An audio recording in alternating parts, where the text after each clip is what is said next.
सोलापूर शहरामध्ये मुसळधार पाऊस झालाय। निराळे वस्ती भागामधल्या रस्त्यावर गुडघाभर पाणी साचलेलं आहे। मध्यरात्रीपासून पावसाची रिपरिप सुरू आहे। आढावा घेतलेला आहे आमच्या प्रतिनिधींनी, पाहूया। सोलापूर शहरामध्ये मध्यरात्रीपासूनच तुफान पावसाची बॅटिंग जी आहे ती पाहायला मिळते। आपण आता आहोत सोलापूर शहरातील निराळे वस्ती या भागामध्ये आणि आपण पाहतोय कशा पद्धतीनं सोलापूर शहरातील या मध्यवर्ती भागामध्ये खरं तर मोठ्या प्रमाणात पाणी जे आहे ते साचल्याचं पाहायला मिळतंय। रात्री 12 वाजल्यापासून हा पाऊस जो आहे तो सातत्याने सुरू असल्याचं या ठिकाणी निदर्शनाला आलेलं होतं। त्यानंतर सकाळी मोठ्या प्रमाणात पाऊस जो आहे तो झाल्यामुळे या ठिकाणी पाण्याचं प्रमाण जे आहे ते शहरातल्या मध्यवर्ती भागात देखील रस्त्यांवर गुडघ्या इतकं पाणी जे आहे ते साचल्याचं चित्र आपण पाहू शकतो। कशा पद्धतीनं पाण्यातून वाट काढत ही वाहनं जी आहेत ती या ठिकाणी जाताना आपल्याला पाहायला मिळत आहेत।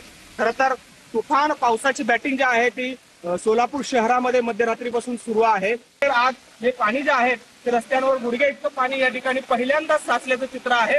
त्यामुळे महापालिका प्रशासनाने जी पावसाळी कामं केलेली आहेत ती कुठेतरी आता फेल ठरतात का असा प्रश्न देखील या निमित्ताने उपस्थित होताना पाहायला मिळतोय।